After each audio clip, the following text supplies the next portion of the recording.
Hello बच्चों, welcome back to the class में एक बार फिर से हम तुम्हारा स्वागत कर रहे हैं।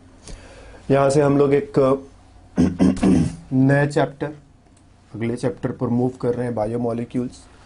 कई सारे छोटे छोटे टॉपिक्स हैं इसमें, सबको वन बाय वन हम देखेंगे। थोड़ी बातें हम लोगों को कार्बोहाइड्रेट्स के ऊपर करनी है, थोड़ी बातें हम लोग अमीनो एसिड्स और प्रोटीन्स के ऊपर करेंगे, कुछ बातें एंजाइम्स पर होंगी, थोड़ा डीएनए आरएनए पॉलीथोन्यूक्लिक एसिड्स को इसमें जानेंगे और समझेंगे, और हल्की फुल्की बातें विटामिन के ऊपर।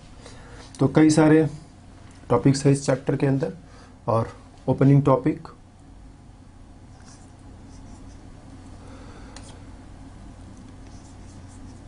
कार्बोहाइड्रेट्स। इस चैप्टर का डिस्कशन हम लोग कार्बोहाइड्रेट्स के साथ शुरू करेंगे। कार्बोहाइड्रेट्स क्या होते हैं वगैरह वगैरह हम लोग धीरे धीरे समझेंगे। सीधे हम लोग दो एग्जांपल्स लेते हैं, ग्लूकोज एंड फ्रक्टोज। दोनों का ये molecular formula C6H12O6। Molecular formula common है, इसका मतलब तो तुम समझ ही गए होगे कि दोनों एक दूसरे के आइसोमर्स हैं। दोनों का स्ट्रक्चर बनाओगे तो स्ट्रक्चर अलग अलग निकलेगा। ग्लूकोज का स्ट्रक्चर 6 कार्बन एटम्स की एक चेन होगी। पहला कार्बन COH एल्डिहाइड ग्रुप, अंतिम कार्बन CH2OH अल्कोहल ग्रुप। बीच में 4 कार्बन एटम्स और प्रत्येक कार्बन एटम पर एक हाइड्रोक्सिल ग्रुप, एक hydrogen atom, hydroxyl group, hydrogen atom, hydroxyl group, hydrogen atom and hydroxyl group and hydrogen atom. और ध्यान देना, ये 4 के चारों कार्बन एटम्स एसिमेट्रिक होने को जा रहे हैं ना। चारों ही कार्बन एटम्स एसिमेट्रिक है, और एसिमेट्रिक कार्बन एटम्स पर जो ग्रुप्स का ओरिएंटेशन है वो दो तरह से लिखा जा सकता है। तो ये हाइड्रोक्सिल राइट में भी लिख सकते हो और लेफ्ट में भी लिख सकते हो। जब राइट में लिखोगे तो एक कंपाउंड होगा, लेफ्ट में लिख दोगे तो कोई दूसरा कंपाउंड हो जाएगा। Same here, hydroxyl group right left दोनों तरफ लिखा जा सकता है। राइट में लिखोगे तो एक कंपाउंड, लेफ्ट में लिख दिया दूसरा compound. Same here and same here. तो ये चारों कार्बन एसिमेट्रिक है, मतलब 2 इंटू 2 इंटू 2 इंटू 2, कुल मिलाकर के 16 पॉसिबल स्टीरियो आइसोमर्स। अगर हम स्टीरियो आइसोमरिज्म की बात करें, हाइड्रोक्सिल और हाइड्रोजन का केवल ओरिएंटेशन लेफ्ट राइट चेंज करते चले जाए तो हम लोग 16 तरह से इनको अरेंज कर सकते हैं। इसमें से एक अरेंजमेंट ये खुद हो जाएगा, बाकी 15 अरेंजमेंट्स और भी हम लोग बना सकते हैं। जैसे एक ये खुद हो गया, हम सबसे पहले क्या करते हैं, इसको कॉपी कर लेते हैं। ओके, कॉपी कर लिया और इसको यहीं पर इधर ही कहीं रखते हैं ताकि दोनों को हम लोग कंपैरिजन करते रहें। इसी के पास में रखा, और जस्ट एक छोटा सा काम हम लोग करते हैं। ये जो हाइड्रोक्सिल ग्रुप है इसको यहाँ से और हाइड्रोजन को यहाँ से हटा करके हाइड्रोजन को इधर लिख देते हैं, हाइड्रोक्सिल को इधर लिख देते हैं। तो ये जो स्ट्रक्चर है इसे तुम कहोगे इट्स डी ग्लूकोज। ठीक, इस डी का अपना मतलब होता है, हम लोग अभी उस पर थोड़ी देर में वहाँ तक पहुँचते हैं तो बताते हैं। और इस मॉलिक्यूल को हाइड्रोक्सिल हमने इधर से उधर घुमा दिया, अब ये ग्लूकोज नहीं रहा, ये ग्लूकोज का एक दूसरा आइसोमर डी मैनोज। ठीक, तो ऐसे ऐसे करके हम लोग 16 आइसोमर्स टोटल बना सकते हैं, और उन 16 आइसोमर्स में से अपना जो एक आइसोमर है वो ग्लूकोज है। एक भी हाइड्रोक्सिल ग्रुप इधर का उधर किया नहीं कि ये ग्लूकोज से कुछ और हो जाएगा। जैसे अभी अभी हम लोगों ने देखा ग्लूकोज से मैनोज हो गया। तो हमारी बात चल रही थी ग्लूकोज और फ्रक्टोज पर। ग्लूकोज को तुमने देखा कैसा है ग्लूकोज, एल्डिहाइड ग्रुप CH2OH, और बीच में जो कार्बन एटम्स है सब पर alcohol alcohol alcohol alcohol, 4 alcohol groups है, और बीच में ये जो 4 के चारों कार्बन एटम्स है ये सभी के सभी एसिमेट्रिक कार्बन्स हैं। और इन पर जो हाइड्रोक्सिल और हाइड्रोजन एटम्स का ओरिएंटेशन है राइट लेफ्ट कुछ भी रख सकते हो, और ऐसा करके 16 पॉसिबल स्टीरियो आइसोमर्स बना सकते हो, जिसमें से एक आइसोमर डी ग्लूकोज है, 15 और भी कुछ होंगे, जिसमें से एक तुम देख रहे हो डी मैनोज। ग्लूकोज और मैनोज को हम लोग कहते हैं कि ये दोनों एक दूसरे के लिए ये दोनों एक दूसरे के लिए ईपीमर्स है। दोनों में जो डिफरेंस है पूरा का पूरा सब कुछ एक जैसा है, सिर्फ एक कार्बन पर ओरिएंटेशन का अंतर है। और जब सिर्फ एक कार्बन पर ओरिएंटेशन का अंतर तुम ऐसे देखते हो तो कहते हो ईपीमर्स। और कार्बन नंबर 1 2 3 4 5 6 ये दूसरा कार्बन है जहां पर कि अंतर तुम्हें देखने को मिल रहा है, ये राइट हैंड साइड, ये लेफ्ट हैंड साइड, तो तुम कह सकते हो C2 ईपीमर। तो मैनोज जो है ग्लूकोज का C2 ईपीमर या ग्लूकोज जो है मैनोज का C2 ईपीमर, दोनों एक दूसरे के C2 ईपीमर से, मतलब दोनों में जो है तो डिफरेंस ऑफ ओरिएंटेशन है वो केवल और केवल और केवल जो है दूसरे नंबर के कार्बन पर है। इसी तरह से अगर हम ये चौथा वाला जो हाइड्रोक्सिल, चौथे वाले कार्बन का जो हाइड्रोक्सिल ग्रुप है, पहला कार्बन, दूसरा कार्बन, तीसरा कार्बन, चौथा कार्बन, इस हाइड्रोक्सिल को इधर की जगह इधर घुमा दिया जाए। ठीक, एक और स्ट्रक्चर हम लोग एक बार बनाते हैं। ये रहा अपना ग्लूकोज फर्स्ट, मतलब पहले ग्लूकोज हम लोग बना ले। 1 2 3 4 सिमेट्रिक कार्बन्स और नीचे ये CH2OH।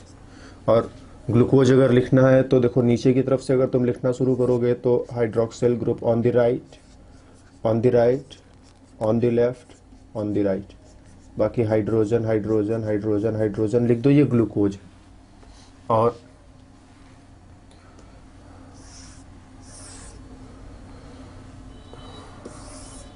ये ग्लूकोज अभी भी ग्लूकोज है ना। और ऐसा किया कि ये कार्बन नंबर 4 हाइड्रोक्सिल को और हाइड्रोजन को इधर उधर कर दिया। इसमें राइट हैंड साइड था, इसमें अब लेफ्ट हैंड साइड है, तो ये दोनों एक दूसरे के C4 ईपीमर्स। ये है वही डी ग्लूकोज और इसे कहोगे D galactose.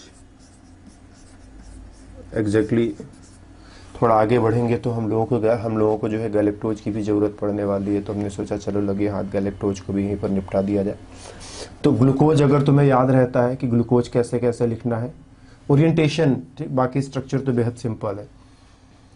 Aldehyde group, CH2OH group और ये hydroxyl hydroxyl hydroxyl hydroxyl hydrogen वगैरह, ये ओरिएंटेशन थोड़ा तुम्हें ध्यान रखना है कि किसको किधर लिखना है, नहीं तो तुम ग्लूकोज की जगह कुछ और लिख डालोगे।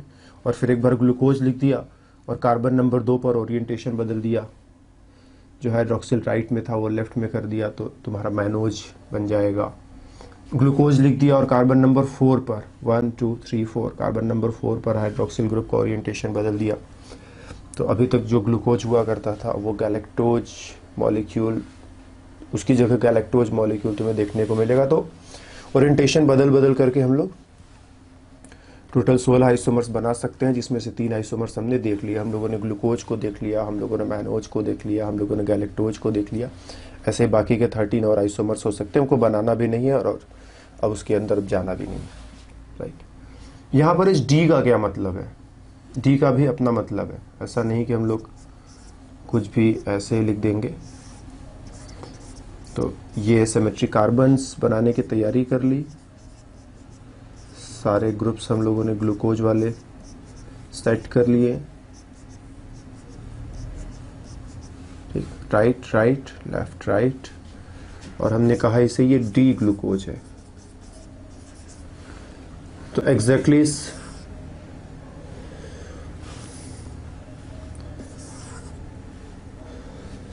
डी का मतलब क्या है यहाँ पर? तो देखो ये पहला कार्बन होगा, ये कार्बन नंबर 6 होगा। अगर तुम जैसे IUPAC नाम लिखना शुरू करो तो नंबरिंग उधर से करोगे, जिधर से एल्डिहाइड ग्रुप पहले पड़ेगा, एल्डिहाइड ग्रुप को हायर प्रायोरिटी मिलेगी।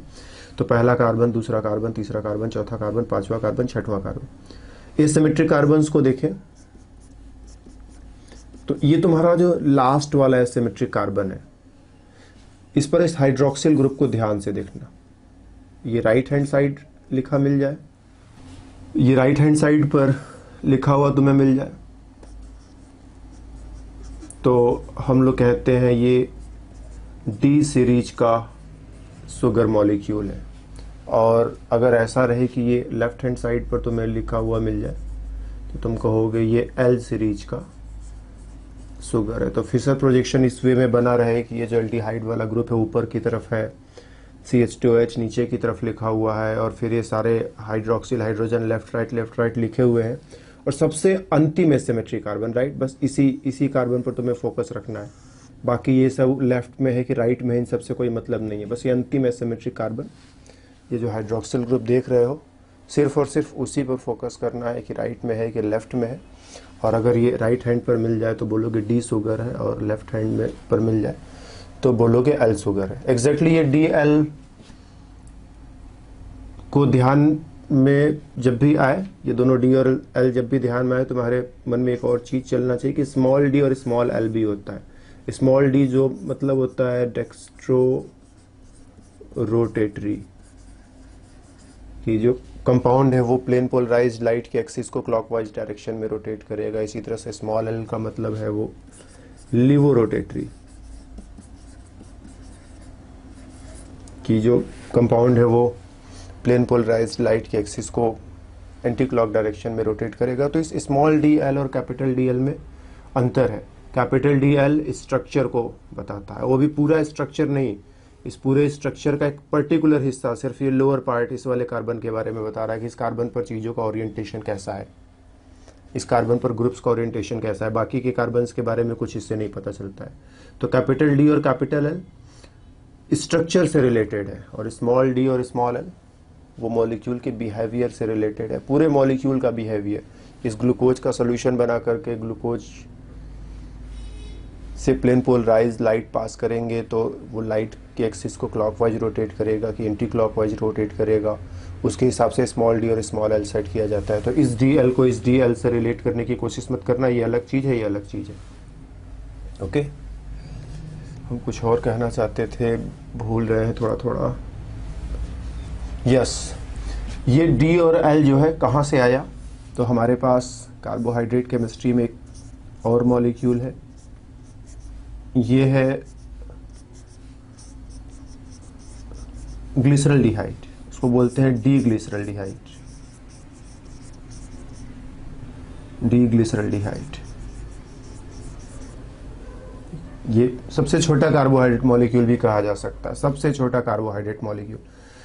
तो ग्लूकोज की तरह इसमें एक एल्डिहाइड ग्रुप यहाँ ऊपर है, नीचे CH2OH ग्रुप है, और ये एक एसिमेट्रिक कार्बन एक ही है, और हाइड्रोक्सिल ग्रुप या तो राइट पर लिखोगे या तो लेफ्ट पर लिखोगे। राइट पर हुआ तो डी ग्लिसरल्डिहाइड, और लेफ्ट पर तुमने इसको लिख दिया तो वो हो जाएगा एल ग्लिसरल्डिहाइड। तो हमारा जो कार्बोहाइड्रेट मॉलिक्यूल होता है, हम लोग डी ग्लिसरल्डिहाइड में चेंजेस करते चले जाए, इसमें कार्बन पे कार्बन जोड़ते चले जाए, इसमें भी 1 2 3 कार्बन है, इसमें 3 कार्बन और जोड़ देंगे तो 6 कार्बन हो जाएगा। तो डी ग्लिसरल्डिहाइड को हम लोग रिएक्शन करते कराते ग्लूकोज में बदल सकते हैं। और जब हम लोग ऐसा करेंगे तो हम देखेंगे कि ग्लिसरल्डिहाइड का ये वाला हिस्सा ग्लूकोज में बिना किसी चेंज के, हम लोग रिएक्शंस कराते चले जाएंगे। इसमें अभी 1 2 3 कार्बन है, इसमें 3 कार्बन और ऐड कर दिया जाए तो 3 3 6 कार्बन हो जाएगा, और किसी तरह से हम लोग इसको ग्लूकोज में कन्वर्ट कर ले जाएंगे। और कन्वर्ट करते समय हम लोग कन्वर्जन कुछ इस तरह से करेंगे कि ये वाला जो हिस्सा तुम देख रहे हो ना, इसमें कोई चेंज नहीं आने देंगे, तो ये वाला हिस्सा यहाँ से एज सच यहाँ पर चला आएगा, बाकी ऊपर वाले हिस्से में जो भी हो। अब हम रिएक्शन के अंदर जा नहीं पा रहे, इसीलिए एग्जैक्ट सही बात तुमसे थोड़ा कहने में हमको बातों को घुमा फिरा करके वहाँ तक लाना पड़ रहा है किसी तरह से। तो हम ग्लिसरल्डिहाइड में कार्बन पर कार्बन ऐड करते चले जाएंगे, और ग्लिसरल्डिहाइड को ग्लूकोज में ऐसा बदलेंगे कि ये वाला हिस्सा जैसा यहाँ है वैसा यहाँ भी रहे। तो हम बोलेंगे डी ग्लिसरल्डिहाइड से डी ग्लूकोज बना लिया। और इसी तरह से अगर एल ग्लिसरल्डिहाइड से शुरू करेंगे तो जो कार्बोहाइड्रेट मॉलिक्यूल्स बनते चले जाएंगे, कोई ज़रूरी नहीं कि हम ग्लूकोज ही बनाए, इसमें कह दो हम लोग कार्बन पर कार्बन जोड़ रहे हैं, बीच में कहीं और भी रुक सकते हैं। तो अगर डी ग्लिसरल्डिहाइड से सिंथेसिस से स्टार्ट किया है और एक कार्बोहाइड्रेट मॉलिक्यूल बना लिया है जिसमें ये वाला पार्ट जो है वैसा ही अनचेंज रहेगा, तो हम बोलते हैं कि वो डी सीरीज का मॉलिक्यूल हो गया। इसी तरह से अगर एल ग्लिसरल्डिहाइड से तुमने स्टार्ट किया है सिंथेसिस अपना,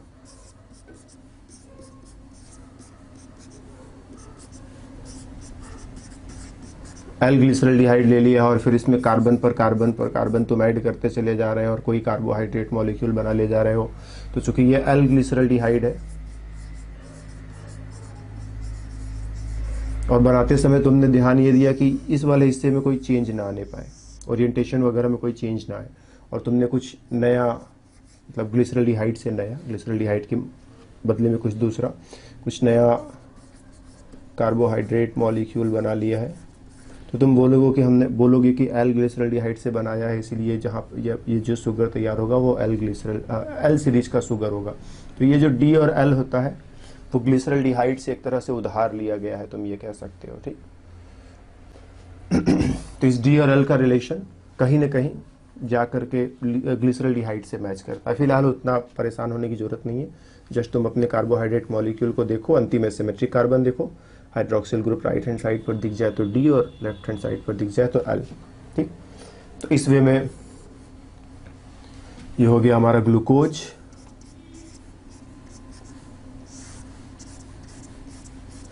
CH2OH, hydroxyl right hand side, left hand side, right hand side, बाकी हाइड्रोजन लिख दो, और इस OH को देख करके हमने कहा कि ये डी ग्लूकोज है। और डी ग्लूकोज के बारे में और भी एक बात हम तुमसे कह देते, देखो इसमें एक एल्डिहाइड फंक्शनल ग्रुप है और कई सारे अल्कोहल फंक्शनल ग्रुप्स हैं, तो हम लोग कह सकते हैं कि ये पॉली हाइड्रोक्सी एल्डिहाइड है, ठीक। पॉलीहाइड्रोक्सी मतलब कई बार हाइड्रोक्सिल ग्रुप से, और फिर एल्डिहाइड तो है ही, तो ग्लूकोज जो है वो एक पॉलीहाइड्रोक्सी एल्डिहाइड है। फिर हमने कहा था हम लोग फ्रक्टोज की भी बात करेंगे, तो थोड़ी बातें फ्रक्टोज पर। फ्रक्टोज का मॉलिक्यूलर फार्मूला वो भी यही होता है, C6H12O6। ग्लूकोज का भी मॉलिक्यूलर फार्मूला C6H12O6, दोनों का मॉलिक्यूलर फार्मूला सेम है, लेकिन स्ट्रक्चर में अंतर है, ठीक। स्ट्रक्चर में क्या अंतर है? पहला अंतर तो ये कि देखो इसमें इस फंक्शनल ग्रुप को तुम पहचानते हो तो एल्डिहाइड, और इस फंक्शनल ग्रुप को ध्यान दो कीटोन। यहाँ पर 3 एसिमेट्रिक कार्बन्स के बाद लास्ट में CH2OH मिलेगा, और इन तीनों एसिमेट्रिक कार्बन्स पर हाइड्रोक्सिल हाइड्रोजन और हाइड्रोजन, और ओरिएंटेशन अगर तुम इस पार्ट का मिलाओगे तो ग्लूकोज और फ्रक्टोज में ओरिएंटेशन बिल्कुल एक जैसा है ना, एग्जैक्टली। ये पूरा लोअर पार्ट हम लोगों को कवर कर लेना चाहिए। ग्लूकोज और फ्रक्टोज में जो लोअर पार्ट है वो एक जैसा है, जैसे ये डी ग्लूकोज है वैसे ये जो है डी फ्रक्टोज है।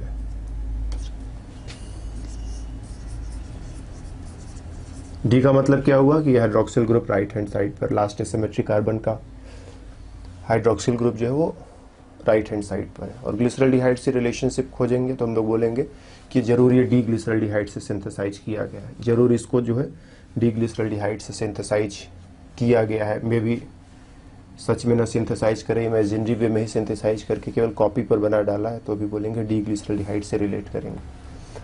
तो इस तरह से डी ग्लूकोज डी फ्रक्टोज। और ग्लूकोज क्या है? पॉलीहाइड्रोक्सिल्डिहाइड, और फ्रक्टोज को बोलेंगे कि फ्रक्टोज जो है पॉलीहाइड्रोक्सी कीटोन है। इसमें 3 एसिमेट्रिक कार्बन्स है, 4 एसिमेट्रिक कार्बन्स है, तो 2 to the power 4 stereo isomers, और यहाँ 2 to the power 3 stereo isomers. तो ये दोनों जो है कार्बोहाइड्रेट्स के बहुत ही टिपिकल एग्जाम्पल से, बहुत ही कॉमन एग्जाम्पल से, टिपिकल का मतलब होता है बहुत ही कॉमन एग्जाम्पल। कार्बोहाइड्रेट्स का हम लोग डिस्कशन शुरू करें और ग्लूकोज फ्रक्टोज की बात न करें तो बात ही गड़बड़ कर डाली। तो शुरुआत ही हम लोग ग्लूकोज और फ्रक्टोज से करना पसंद करते हैं, स्पेशली हम तो ग्लूकोज और फ्रक्टोज से ही शुरुआत करना पसंद करते हैं। थोड़ा सा स्ट्रक्चर के बारे में जान लिया हम लोगों ने ग्लूकोज फ्रक्टोज के बारे में। फिर हम लोग एक और कार्बोहाइड्रेट के बारे में थोड़ा सा सीखें, दैट इज स्यूक्रोज। स्यूक्रोज जो है कॉमन शुगर, ठीक, लिखते क्या है बोल देते हैं ऐसे, कॉमन शुगर। हमारे घरों में जो चीनी पाई जाती है, जिसको तुम चाय में मिला करके, दूध में मिला करके खूब पीते हो, ये वही वाला शुगर है स्यूक्रोज। फॉर्मूला C12H22O11, और अगर इसमें हम थोड़ा पानी मिला दें,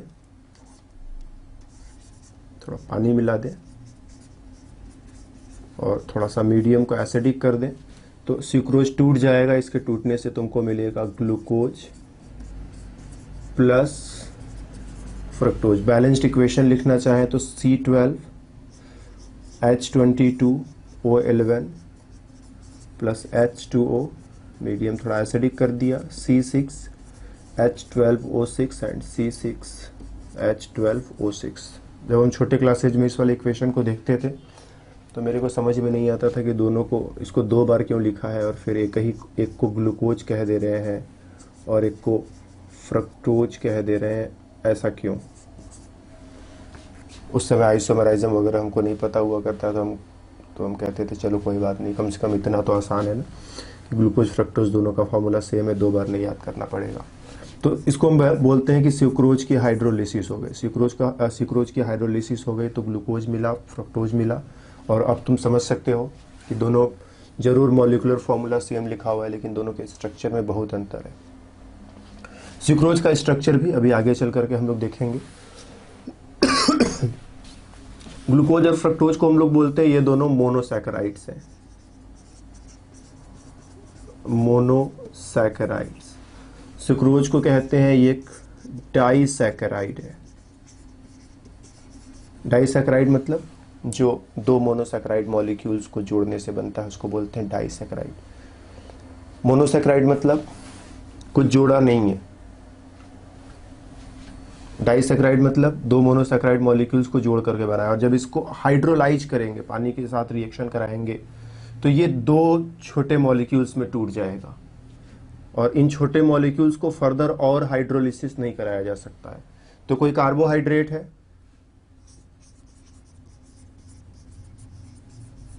कार्बोहाइड्रेट मॉलिक्यूल है, हाइड्रोलिसिस करा दिया तुमने, और हाइड्रोलिसिस कराने से कह दो तुमको n monosaccharide, n monosaccharide molecules मिल जा रहे हैं। तो अगर एन का वैल्यू 2 है तो तुम कार्बोहाइड्रेट को बोलोगे ये एक डाइसैकेराइड हुआ। ठीक, ऐसे लिख देते हैं कि अगर ये डाइसैकेराइड है तो यहां पर n का वैल्यू 2 होगा, मतलब इसकी हाइड्रोलिसिस करोगे और तुम्हें दो मोनोसैकेराइड मॉलिक्यूल्स मिलेंगे। जैसे सुक्रोज की हाइड्रोलिसिस करी तो हमको एक ग्लूकोज का मॉलिक्यूल मिला और एक फ्रक्टोज का मॉलिक्यूल मिला। ऐसा भी हो सकता है कि दोनों मॉलिक्यूल सेम है, एक ही चीज़ का दो मॉलिक्यूल मिल जाए, जैसे दो मॉलिक्यूल ग्लूकोज का मिल जाए। जैसे हम लोग आगे चल करके पढ़ेंगे माल्टोज, माल्टोज भी एक डाइसैकेराइड है। माल्टोज की हाइड्रोलिसिस तुम करते हो तो ग्लूकोज के ही दो मॉलिक्यूल्स मिलते हैं। सुक्रोज की हाइड्रोलिसिस करी तो एक ग्लूकोज मिला है, एक फ्रक्टोज मिला है। अगर माल्टोज की हाइड्रोलिसिस करोगे तो माल्टोज की हाइड्रोलिसिस से ग्लूकोज के ही दो मॉलिक्यूल्स मिल जाते हैं। तो कार्बोहाइड्रेट की हाइड्रोलिसिस कर रहे हैं और मोनोसैकेराइड मॉलिक्यूल्स मिल रहे हैं, दो मोनोसैकेराइड मॉलिक्यूल्स मिल रहे हैं तो इसको डाइसैकेराइड कह दिया। तीन मोनोसैकेराइड मॉलिक्यूल्स मिल रहे हैं तो इसको ट्राइसैकेराइड कह दिया। चार मिल रहे हैं मोनोसैकेराइड मॉलिक्यूल्स तो तुम कह दोगे ये जो है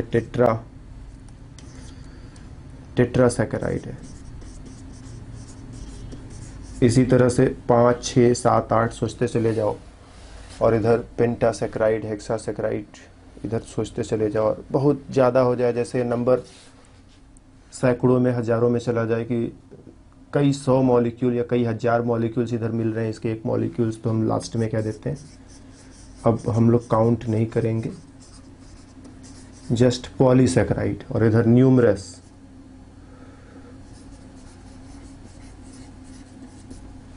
ढेर सारे मॉलिक्यूल्स, एक मॉलिक्यूल की हाइड्रोलिसिस करी तो इधर ढेरों मोनोसैकेराइड मॉलिक्यूल मिले तो पॉलीसैकेराइड। तो हमारे कार्बोहाइड्रेट मॉलिक्यूल्स जो है इनको हम लोग क्लासीफाई करते हैं मोनोसैकेराइड्स जिनकी हाइड्रोलिसिस नहीं होती है, डाइसैकेराइड्स जिनके हाइड्रोलिसिस से दो मोनोसैकेराइड्स मिलते हैं, ट्राइसैकेराइड्स जिनकी हाइड्रोलिसिस से 3 मोनोसैकेराइड मॉलिक्यूल्स मिलते हैं, टेट्रासैकेराइड्स हाइड्रोलिसिस से 4 मोनोसैकेराइड्स मिलेंगे। आगे बढ़ते जाओ बढ़ते जाओ बढ़ते जाओ, जब बहुत ढेर सारा मॉलिक्यूल मिलने लगेगा तो बोलेंगे पॉलीसैकेराइड है। तो हमको मोनोसैकेराइड में ग्लूकोज और फ्रक्टोज को थोड़ा अच्छे से पढ़ना है। डाइसैकेराइड्स में 3 डाइसैकेराइड्स, स्पेशली एक है सुक्रोज, एक है माल्टोज और एक है लैक्टोज, इन तीनों पर हम लोग बातें करेंगे। और पॉलीसैकेराइड्स में भी हम लोगों को 3 पॉलीसैकेराइड्स, सेलुलोज, स्टार्च और ग्लाइकोजन।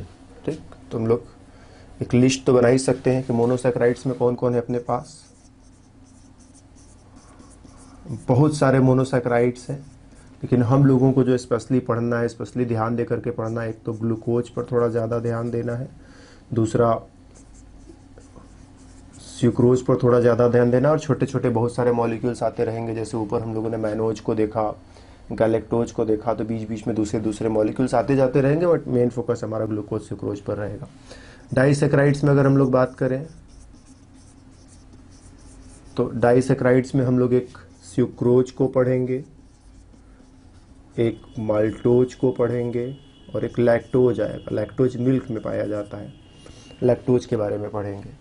और पॉलीसैकेराइड्स की अगर हम लोग बात करें तो एक हम लोग स्टार्च के बारे में पढ़ेंगे, सेलुलोज के बारे में पढ़ेंगे, ग्लाइकोजन के बारे में पढ़ेंगे। तो जस्ट बहुत अभी सीरियस नहीं होना है, ऐसा ही नाम तुम्हारे सामने लिख दिए, कम से कम एक दो बार सुने रहोगे, तो बाद में जब अगली बार हम लोग डिस्कशन करेंगे तो काम थोड़ा सा आसान रहेगा। तो बहुत घबराना नहीं है। ग्लूकोज, ये ग्लूकोज और फ्रक्टोज लिखना था हमें, हमने सुक्रोज गलती से लिख दिया।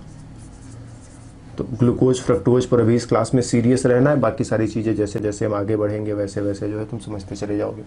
तो इतना तो हम समझते हैं कि ग्लूकोज जो है एक मोनोसैकेराइड है, मतलब इसका आगे हाइड्रोलिसिस नहीं किया जा सकता।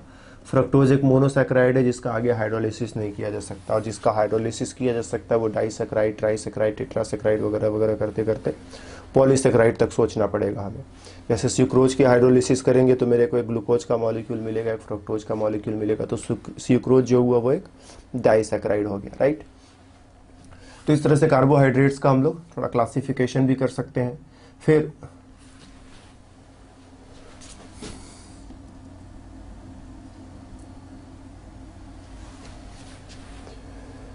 कार्बोहाइड्रेट्स का ऐसे हम लोग थोड़ा सा क्लासिफिकेशन भी कर सकते हैं। और फिर इसके बाद हम लोग कार्बोहाइड्रेट्स को चाहे तो दो और छोटे छोटे क्लासेज में बांट सकते हैं, जैसे एल्डोजेज, इसमें एल्डिहाइड ग्रुप रहे, एंड कीटोजेज। एल्डोज का मतलब या एल्डोजेज का मतलब एल्डिहाइड ग्रुप वाले कार्बोहाइड्रेट मॉलिक्यूल्स, और कीटोजेज का मतलब डेफिनेटली कीटोन ग्रुप वाले कार्बोहाइड्रेट मॉलिक्यूल्स। फिर इसके आगे और भी हम क्लासिफिकेशन कर सकते हैं, जैसे एल्डोजेज में तुम कह सकते हो एल्डो ट्राइओज, या कई सारे हो जाए तो एल्डो ट्राइओजेज, एल्डो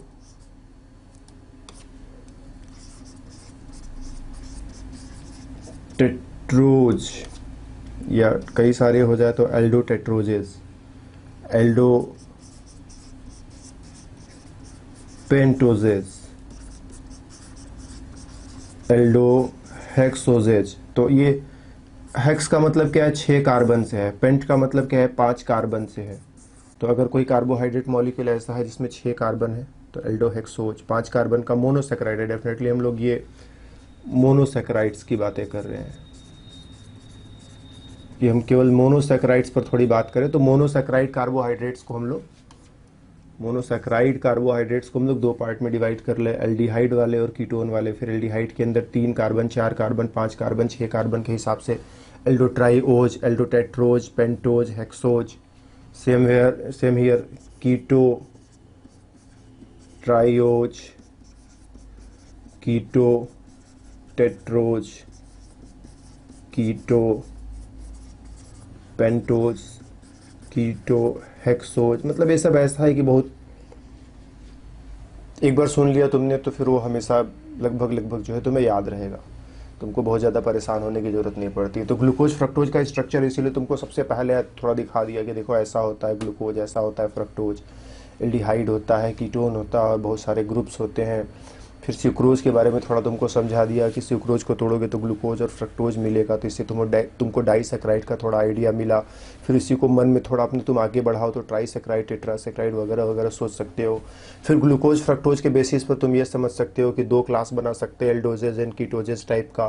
फिर उसके अंदर कार्बन का नंबर बदला जाए तो ट्राईओज, जैसे ग्लिसरॉल्डिहाइड देखा था उसमें 3 ही कार्बन थे तो वो एल्डो ट्राईओज में आएगा। ग्लूकोज को देखे तो वो एल्डो हेक्सोज में आएगा। फ्रक्टोज को देखा जाए तो वो कीटो हेक्सोज में आएगा, राइट। अब थोड़ा और डेप्थ में चलते हैं। साइक्लिक स्ट्रक्चर,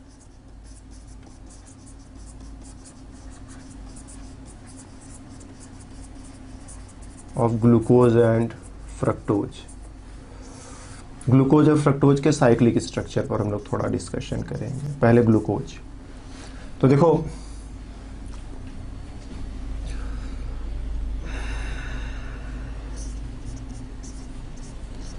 हम लोगों ने ग्लूकोज का स्ट्रक्चर फिर से एक बार बना लिया।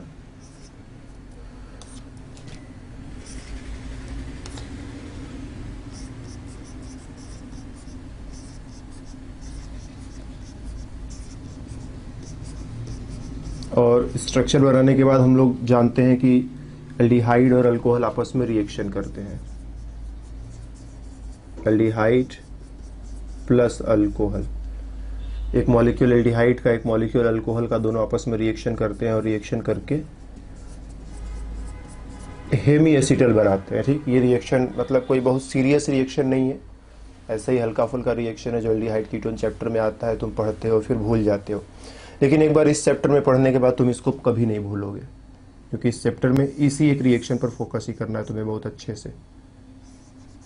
तो अल्कोहल ग्रुप जाकर के एल्डिहाइड ग्रुप के साथ रिएक्शन करेगा, और जब ये इसके साथ रिएक्शन करेगा तो ऑक्सीजन और कार्बन के बीच में बॉन्ड बनेगा। इलेक्ट्रॉन तुमने ऑक्सीजन को दिया, इस पर माइनस का चार्ज आएगा, इसको H प्लस दे दोगे तो ये OH हो जाएगा, यहाँ से H हटा दोगे तो इस रिएक्शन को हम लोग अगर पूरा कर ले तो हम लोग देखेंगे कार्बन और इस ऑक्सीजन को ले जा करके इस कार्बन से जोड़ देना, ठीक। इसको सिंगल बॉन्ड समझा जाए, चूंकि दूरी बहुत ज़्यादा है तो नॉर्मल तरीके से हम लोग सिंगल बॉन्ड यहाँ पर नहीं बना पा रहे हैं। इसको सिंगल बॉन्ड समझा जाए कि ऑक्सीजन को ले जाकर तुमने कार्बन से सिंगल बॉन्ड के जरिए जोड़ दिया है। ये सारे ग्रुप्स जो है, ये कार्बन यहाँ पर रहा, ये ऑक्सीजन यहाँ पर रहा, इसके हिसाब से बाकी सारे ग्रुप्स को एडजस्ट कर लो।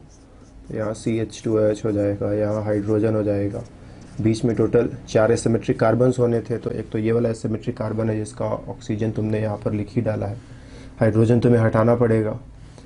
इस कार्बन पर आया जाए तो यहाँ पर एक हाइड्रोजन है और इस O को H मिल जाएगा तो ये OH हो जाएगा।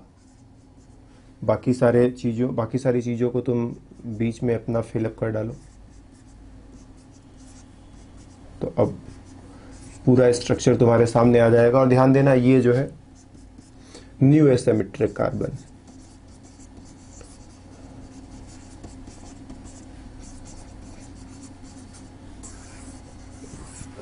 एक नया एसिमेट्रिक कार्बन तुमको देखने को मिल रहा है। ग्लूकोज का ये ओपन चेन स्ट्रक्चर है और ये ग्लूकोज का ही ना, ऐसा मत सोचना कि कुछ और बन गया, साइक्लिक स्ट्रक्चर है। तो जैसे तुम ग्लूकोज का साइक्लिक स्ट्रक्चर बनाओगे, ओपन चेन स्ट्रक्चर में 1 2 3 4 एसिमेट्रिक कार्बन हुआ करते थे, साइक्लिक स्ट्रक्चर में आते ही वो 4 एसिमेट्रिक कार्बन तो है ही, एक नया एसिमेट्रिक कार्बन हो गया। और इस नए एसिमेट्रिक कार्बन पर ये जो हाइड्रोजन है और हाइड्रोक्सिल है, लेफ्ट राइट दोनों साइड कुछ भी लिखा जा सकता है। तो हाइड्रोक्सिल को अगर तुमने राइट हैंड साइड पर लिख दिया तो तुम कहोगे ये अल्फा ग्लूकोज है, और लेफ्ट हैंड साइड पर लिख दिया तो तुम कहोगे कि ये जो है बीटा ग्लूकोज है। ये ग्लूकोज था, अब ये अल्फा और बीटा फॉर्म हो गए। तो साइक्लिक स्ट्रक्चर में जाते ही ग्लूकोज के 2 फॉर्म्स नजर आने लगेंगे तुमको, एक अल्फा फॉर्म और एक बीटा फॉर्म। और अगर दोनों को हम साफ साफ अलग से बना लें तो ये 4 एसिमेट्रिक कार्बन पुराने वाले हो गए, ऑक्सीजन को ला करके इस ऊपर वाले कार्बन से तुमको कनेक्ट कर देना है। ठीक, कार्बन दिखा देते हैं ना, दिखाना नहीं चाहिए था लेकिन तुम्हारे लिए दिखा दिया। और इस OH को क्लियरली राइट हैंड साइड पर लिख दिया तो ये हो गया तुम्हारा अल्फा, और इसी OH को क्लियरली लेफ्ट हैंड साइड पर लिख दिया तो ये हो गया तुम्हारा बीटा।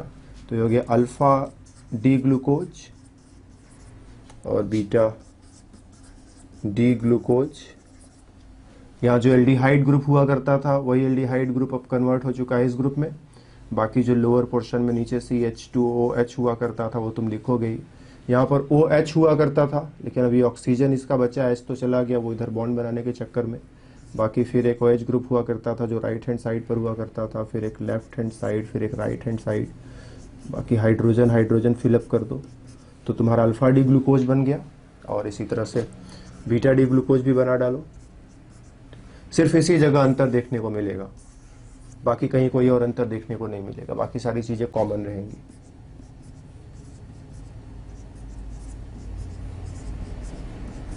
तो ये अल्फा डी ग्लूकोज और ये बीटा डी ग्लूकोज, दोनों में अंतर क्या है? सिर्फ और सिर्फ इसी कार्बन पर है, और कहीं कोई अंतर नहीं है। दोनों को हम एक दूसरे का एनोमर्स बोलते हैं, दोनों एक दूसरे के एनोमर्स है। अल्फा ग्लूकोज और बीटा ग्लूकोज, ये डी को थोड़ा हम लोग हटा भी देंगे, तब डी रहेगा वो कहीं अंदर हम लोग के मन के अंदर रहेगा, बाहर से हम लोग अल्फा ग्लूकोज बीटा ग्लूकोज चिल्लाते रहेंगे। तो जो ग्लूकोज का अल्फा और बीटा फॉर्म है, दोनों को बोलते हैं, दोनों एक दूसरे के एनोमर्स है। और तुम ध्यान से देखो, 1 2 3 4 5 और ऑक्सीजन को मिला दिया जाए तो 6, एक 6 मेंबर्ड रिंग बना लिया है हम लोगों ने। ठीक,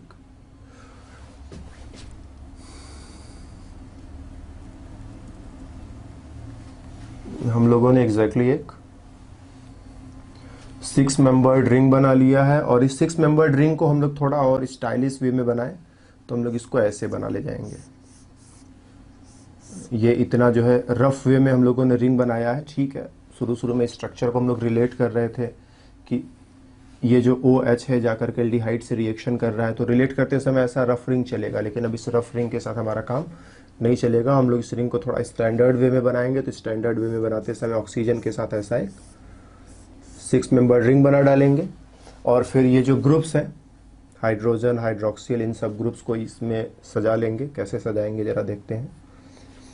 तो देखो यहाँ पर 2 ग्रुप्स ऊपर नीचे ऊपर नीचे ऊपर नीचे ऊपर नीचे ऊपर नीचे, CH2OH एंड हाइड्रोजन, फिर हाइड्रोजन एंड हाइड्रोक्सिल, फिर हाइड्रोक्सिल एंड हाइड्रोजन, फिर हाइड्रोजन एंड हाइड्रोक्सिल, फिर हाइड्रोक्सिल एंड हाइड्रोजन। ये जो स्ट्रक्चर बनाया है ये बीटा डी ग्लूकोज है, बीटा डी ग्लूकोज है।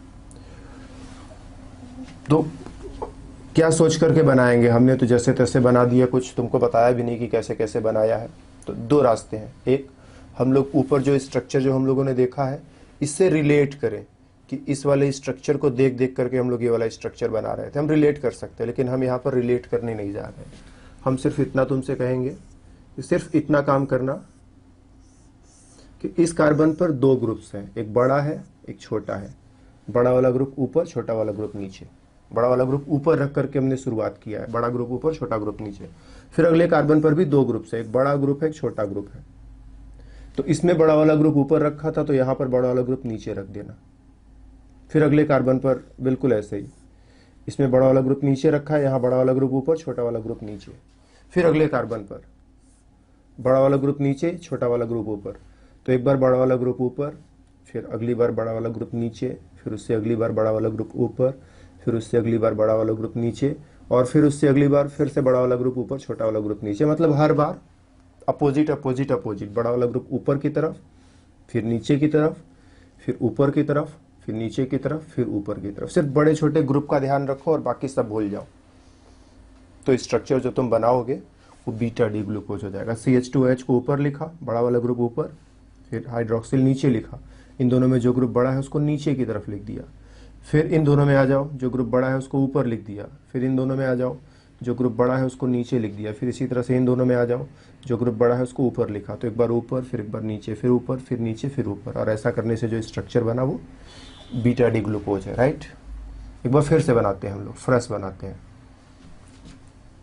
तो हम लोगों ने अपनी 6 मेंबर रिंग को वापस बना लिया, और ये ग्रुप्स को लिखने के लिए जगह बना लिया। बड़ा वाला ग्रुप ऊपर, फिर नीचे, फिर ऊपर, फिर नीचे, फिर ऊपर, और बाकी खाली जगहों पर हाइड्रोजन हाइड्रोजन लिख करके स्ट्रक्चर पूरा किया। ये स्ट्रक्चर हो गया बीटा डी ग्लूकोज। और यही वाला हाइड्रोक्सिल, हाइड्रोजन, और ये नया वाला एसिमेट्रिक कार्बन है। तुम रिलेट करोगे ऊपर वाले स्ट्रक्चर से ना, तो ये जो है नया वाला एसिमेट्रिक कार्बन है। और इस OH और H को आपस में बदल दिया जाए। ठीक, हम इसी पूरे स्ट्रक्चर को एक बार कॉपी कर लेते हैं और इस OH को और H को आपस में बदल देते हैं। और बदल देने के बाद जो स्ट्रक्चर मेरे सामने आएगा अब वो हो जाएगा अल्फा डी ग्लूकोज। तो बीटा डी को याद रखोगे और थोड़ा सा चेंज तुमने किया, ये हो गया अल्फा डी ग्लूकोज। तो बीटा डी ग्लूकोज को याद रखा, फिर उसी की मदद से अल्फा डी ग्लूकोज को भी आसानी से याद रखेंगे। एक तो हम स्टेप बाय स्टेप कन्वर्ट कर सकते थे, ऊपर जो आधा टेढ़ा सा रिंग बनाया था उसको कन्वर्ट करते कराते हम लोग यहाँ तक पहुँच जाएंगे। लेकिन वो कन्वर्ट करना तुम्हारे ऊपर छोड़ा। अगर कभी तुम फ्यूचर में इतनी केमिस्ट्री पढ़ पाए कि उसको कन्वर्ट किए तो किए, अदरवाइज हम लोग डायरेक्टली याद रखेंगे कि बीटा ग्लूकोज कैसे बनाना था, अल्फा ग्लूकोज कैसे बनाना था। बीटा ग्लूकोज में सभी बड़े बड़े ग्रुप्स एक दूसरे से अपोजिट रहेंगे, और फिर बीटा ग्लूकोज में इस OH और H को, या ऑक्सीजन को ध्यान देना, ऑक्सीजन के ठीक बगल में जो कार्बन है उस पर जो OH और H है उन दोनों को आपस में इंटरचेंज कर लिया, H को ऊपर कर दिया, OH को नीचे कर दिया, और ऐसा करने से जो स्ट्रक्चर मिला वो अल्फा डी ग्लूकोज है। और ये दोनों एक दूसरे के एनोमर्स हैं। और इस OH को बाकी सभी OH ग्रुप से हम लोग अलग देखेंगे जब हम लोग अगले क्लास में जाएंगे, रिएक्शंस की बातें करेंगे। अभी तो हम रिएक्शन की बात नहीं कर रहे हैं। तो ये वाला OH जो है बाकी सभी हाइड्रोक्सिल ग्रुप से अलग बिहेव करेगा। इस OH को हम लोग कहते हैं, ये हेमी एसिटल OH है। हेमी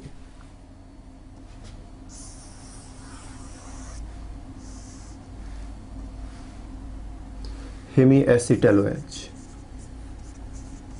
ठीक, ऑक्सीजन के ठीक बगल वाले कार्बन पर जो H ग्रुप है वो हेमी एसिटल OH है। इसका बिहेवियर बिल्कुल अलग है। एक बार हम इस पर थोड़ी बात कर ले कि कार्बन है, कार्बन के साथ एक OH और कार्बन के साथ एक OR।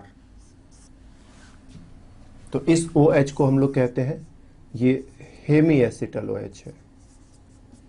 और ये बनता कैसे है, तो अगर कहीं पर भी aldehyde group C double bond O aldehyde group में होगा और इसको हम किसी अल्कोहल के साथ रिएक्शन करने का मौका दे दें, ROH, तो ये बॉन्ड ब्रेक करोगे, ऑक्सीजन पर आएगा माइनस, कार्बन पर आएगा प्लस, ऑक्सीजन लोन पर डोनेट करके इसके साथ बॉन्ड बनाएगा। तो इस O पर माइनस आएगा, इसको H दे देना, तो ये हो जाएगा तुम्हारा OH हो जाएगा। और इस कार्बन पर इस OR को, बॉन्ड यहीं से टूटेगा ना, OR को लाकर यहाँ पर जोड़ देना।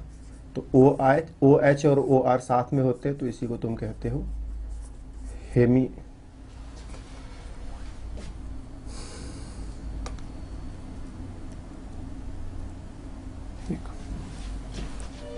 ये OH और OR इस तरह से साथ में होते हैं, तो इसी को तुम कहते हो हेमी एसिटल। और एग्जैक्टली वही चीज़ अगर तुम पहचान पाओ तो देखो, इस कार्बन को देखो, यहाँ पर एक OH है और इधर जाओगे तो O, फिर ये पूरा R तुम कंसीडर करो तो OH और OR एक ही जगह पर है। तो ये OH हेमी एसिटल टाइप का OH है और इसका बिहेवियर, इसके रिएक्शंस भी बाकी के हाइड्रोक्सिल ग्रुप से अलग होंगे। जब हम लोग अगले क्लास में मिलेंगे तब इसकी बात कर पाएंगे। तो हेमी एसिटल OH जब इस तरह से लिखा, बीटा डी ग्लूकोज, इसी का ओरिएंटेशन बदल दिया तो ये अल्फा डी ग्लूकोज हो गया। तो इस तरह से ग्लूकोज का ओपन चेन फॉर्म हम लोग अब जानते हैं कैसे लिखा जाता है, ग्लूकोज का साइक्लिक फॉर्म भी हम लोग जानते हैं कैसे लिखा जाता है। थोड़ी बातें फ्रक्टोज पर भी कर ली जाए। फ्रक्टोज का ओपन चेन फॉर्म कैसे लिखोगे, C double bond O CH2OH और नीचे 3 एसिमेट्रिक कार्बन्स और लास्ट में CH2OH, ऑक्सीजन, हाइड्रोजन, मतलब हाइड्रोक्सिल हाइड्रोक्सिल, ये वाला हाइड्रोक्सिल इधर लिखा जाएगा। ये हो गया तुम्हारा डी फ्रक्टोज। और डी फ्रक्टोज में अब देखो, ये अल्कोहल ग्रुप जा करके इस कीटोन ग्रुप से रिएक्शन करेगा तो ये OH में कन्वर्ट हो जाएगा। तो कार्बन, कार्बन के साथ OH, CH2OH, CH2OH, फिर इस ऑक्सीजन को ले जाकर के इस कार्बन से जोड़ दिया, इसको सिंगल बॉन्ड समझा जाए। बाकी सभी ग्रुप्स को अपना सोच समझ करके लगा दो। CH2OH, hydrogen, hydroxyl hydrogen, hydroxyl hydrogen. तो ये फ्रक्टोज का साइक्लिक फॉर्म हो गया, फ्रक्टोज का open chain form, cyclic form. और फिर से ये हाइड्रोक्सिल ग्रुप हमारा जो है राइट हैंड साइड तुमने लिखा तो अल्फा, और लेफ्ट हैंड साइड तुमने लिख दिया तो बीटा। अल्फा और बीटा दो तरह से फ्रक्टोज को बनाया जा सकता है। और रिंग की साइज पर ध्यान दो, 1 2 3 4 5, 5 मेंबर्ड रिंग है। तो 5 मेंबर्ड रिंग को स्टैंडर्ड वे में बनाओगे तो थोड़ा ऐसे बना लेना,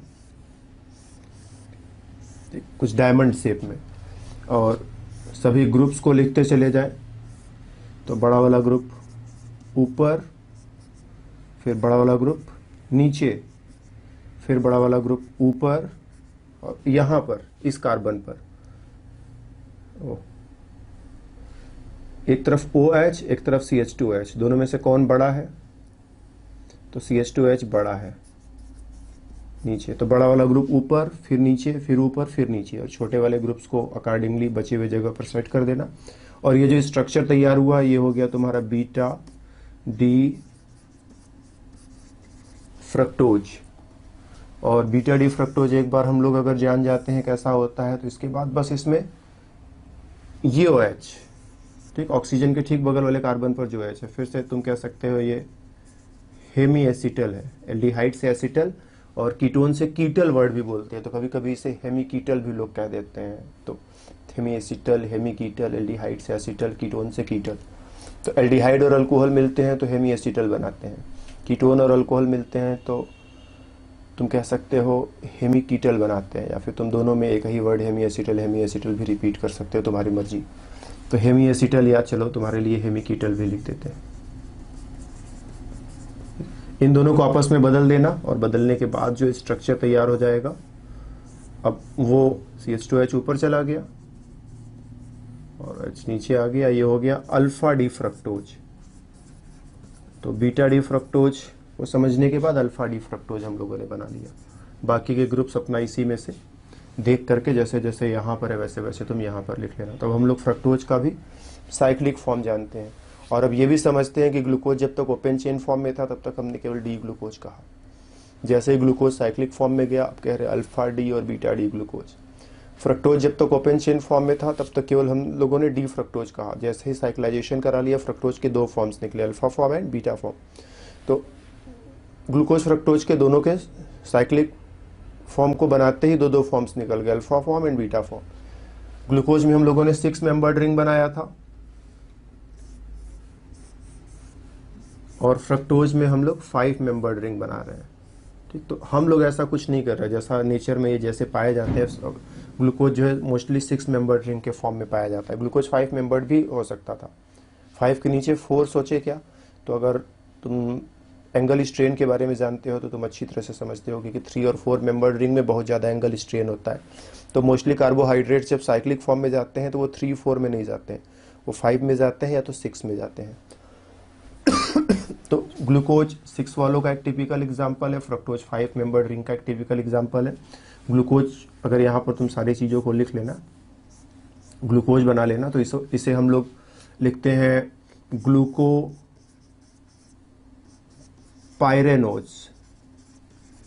ये जो बीच में पायरेन लगा दिया है उसको बीच में से तुम हटा दो तो तुम कहोगे ये हो गया ग्लूकोज हो गया। तो ग्लूकोज के बीच में पायरेन लगा दिया, ग्लूको पायरेनोज। इसी तरह से फ्रक्टोज के बीच में फ्रक्टो फ्यूरेनोज। ये बीच में जो है ना हम लोगों ने ये फ्यूरेन लगा दिया, अगर इस फ्यूरेन को हटा दे तो फ्रक्टोज हो जाएगा। फ्यूरेन को वापस लाते हैं फिलहाल हम लोग, फ्रक्टोफ्यूरेनोज। तो जब हम इस तरह से लिखते हैं नाम तो हम लोग बताना चाहते हैं रिंग की साइज क्या है। तो बीच में पायरेन लगा दिया ग्लूकोपायरेनोज, मतलब रिंग जो है 6 मेंबर्ड है। बीच में फ्यूरेन लगा दिया फ्रक्टोफ्यूरेनोज, मतलब हम कहना चाहते हैं रिंग 5 मेंबर्ड है। तो फ्रक्टोफ्यूरेनोज बनाने के लिए यहाँ पर जो जो ग्रुप्स जैसे जैसे लगाए जाने चाहिए वो लगा लेना। कह दो ये बीटा वाला फॉर्म हम लिखना चाहते हैं, तो बीटा डी ग्लूकोपायरेनोज अपने को बनाना है। तो बड़ा वाला ग्रुप ऊपर लिखने से शुरू करेंगे, फिर बड़ा वाला ग्रुप नीचे, फिर ऊपर, फिर नीचे, फिर ऊपर, फिर छोटे छोटे ग्रुप्स जो है उनको भी सेट कर दिया जाए। तो ये हो गया बीटा ग्लूकोपायरेनोज। और इसी तरह से बीटा डी फ्रक्टोफ्यूरेनोज बनाना है, तो बड़ा वाला ग्रुप ऊपर लिखने से शुरू किया, फिर नीचे, फिर ऊपर और फिर नीचे, और छोटे छोटे ग्रुप्स को जो थे उनको भी सेट कर दिया। तो ये पूरा स्ट्रक्चर बन करके तैयार हो गया। तो ये बीटा ग्लूकोज है, 6 मेंबर्ड रिंग रहेगा तो पायरेनोज करके नाम लिखोगे, 5 मेंबर्ड रिंग रहेगा तो इस वे में फिरेनोज करके नाम लिखोगे। ठीक, एक और छोटा सा पॉइंट हम लोग यहाँ पर जान ले, जैसे कभी तुमसे कह दिया कि चलो डी ग्लूकोज तो तुम जानते हो, ठीक, एल ग्लूकोज कैसे बनाओगे ये मेरे को बता दो। तो डी से एल में जाने के लिए क्या करना पड़ेगा? ओके, तो डी ग्लूकोज कैसा होता है? एल्डिहाइड ग्रुप, सारे एसिमेट्रिक कार्बन्स पर ओरिएंटेशन के साथ चीज़ों को लिख लिया जाए, क्योंकि ओरिएंटेशन ही ग्लूकोज को ग्लूकोज बनाता है। ओरिएंटेशन बदल जाएगा तो तुम जानते हो ग्लूकोज न होकर के कुछ और हो जाएगा। ये हो गया डी ग्लूकोज। मेरे को एल ग्लूकोज चाहिए, तो इस OH से डी होता है, राइट। तो बहुत बार बच्चे क्या करते हैं, इसी को इधर की जगह उधर घुमा देते हैं और कहते हैं एल ग्लूकोज हो गया। ऐसा नहीं है, इसको इधर से उधर कर देने से जरूर एल हो जाएगा, लेकिन ये कुछ और हो जाएगा, ग्लूकोज नहीं रहेगा। हम एल ग्लूकोज चाहते हैं तो इसका मिरर इमेज बना ले। मिरर इमेज बनाएंगे तो ये जो एसिमेट्रिक कार्बन एटम्स हैं इन पर ग्रुप्स का ओरिएंटेशन सारा राइट वाले सारे ग्रुप्स लेफ्ट पर चले जाएंगे और लेफ्ट वाले सारे ग्रुप्स राइट पर चले जाएंगे। तो मिरर इमेज लेने के बाद जो स्ट्रक्चर तुम्हारे सामने आएगा वो स्ट्रक्चर तुम बोलोगे, वो है एल ग्लूकोज। सेम वे अगर साइक्लिक फॉर्म में तुम हो, कह दो तुम्हारे पास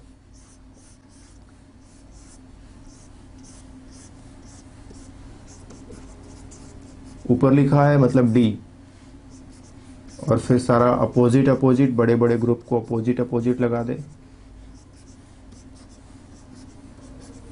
तो बीटा, एंड तुम चाहो तो ग्लूकोज लिख करके काम चला दो, या फिर अगर तुम्हारी मर्जी हो और ज़्यादा डिटेल में लिखना चाहते हो तो ग्लूको पायरेनोज लिख दो। तो अगर तुम ये बीटा पहले लिखते हैं डी बाद में लिखते हैं तो बीटा डी ग्लूको पायरेनोज भी लिख सकते हो। अगर तुम इसी को एल फॉर्म में बनाना चाहते हो तो इसका मिरर इमेज ले लेना। ठीक, मिरर इमेज लेने का एक सिंपल तरीका है, सारे ऊपर वाले ग्रुप नीचे और सारे नीचे वाले ग्रुप ऊपर लिख दिए जाए तो वो मिरर इमेज हो जाएगा। मिरर इमेज कई तरह से बनाया जा सकता है, कई तरह से बना सकते हैं। तो एक तरीका ये हो जाएगा कि सारे ऊपर वाले ग्रुप नीचे और नीचे वाले ग्रुप ऊपर कर दे, तो ये उसका मिरर इमेज तैयार हो जाएगा। और ये जो अब बन करके तुम्हारे सामने आया है, अब उल्टा सीधा कर दे रहे हैं। अब सारे बड़े बड़े ग्रुप्स यहाँ से लिखना शुरू करेंगे। CH2OH नीचे की तरफ, फिर OH ऊपर की तरफ, फिर OH नीचे की तरफ, फिर ऊपर की तरफ, फिर नीचे की तरफ, और हाइड्रोजन भी लगा दिया जाए तो ऐसे। तो ये बीटा डी ग्लूकोज था, ये हो गया बीटा एल ग्लूकोज, राइट। हम लोग इमेज ऐसे भी बना सकते थे, ध्यान देना, हम लोग इमेज ऐसे भी बना सकते थे। जैसे मॉलिक्यूल ऐसा है तो उसके बगल में हमने मिरर रखा, तो इमेज ऐसा भी बन सकता है। तो इस इमेज में क्या होगा, जो चीजें ऊपर है वो ऊपर ही रहेंगे। जैसे ये CH2H ऊपर है तो यहाँ पर ऊपर ही रहेगा, लेकिन तुम लेफ्ट राइट में बनकर देख सकते हो। पहले जो चीज इधर लिखा था वो उधर लिखा है, यहाँ H था तो यहाँ पर H रहेगा, यहाँ OH है तो यहाँ पर ये OH आएगा, फिर यहाँ पर H है तो यहाँ पर H आएगा। इसी तरह से बाकी सारी जगहों पर जो जो ग्रुप्स यहाँ पर होने चाहिए फिर उनका इमेज कैसा बनना चाहिए सोच लेना। तो ये बीटा डी ग्लूकोज हो गया और ये बीटा एल ग्लूकोज हो गया। तो बीटा एल ग्लूकोज को ऐसे भी सोचा जा सकता है और ऐसे भी सोचा जा सकता है। तो डिपेंड करता है कि तुमको कैसा सिचुएशन दे करके तुमसे किस वे में पूछा जा रहा है और मिरर इमेज को तुम समझते हो कि नहीं। तो मिरर इमेज एक ऐसे बनाया जा सकता है कि ऊपर वाले सभी ग्रुप्स को नीचे और नीचे वाले सभी ग्रुप्स को ऊपर कर दे तो मिरर इमेज हो जाता है। या फिर दूसरा तरीका ये है कि हम लोग ऊपर नीचे न चेंज करके लेफ्ट राइट में चेंज करें, तो मिरर इमेज ऐसे भी बनाया जा सकता है। तो बीटा डी ग्लूकोज से बीटा एल ग्लूकोज बनाना तो ऐसे भी सोचा जा सकता है।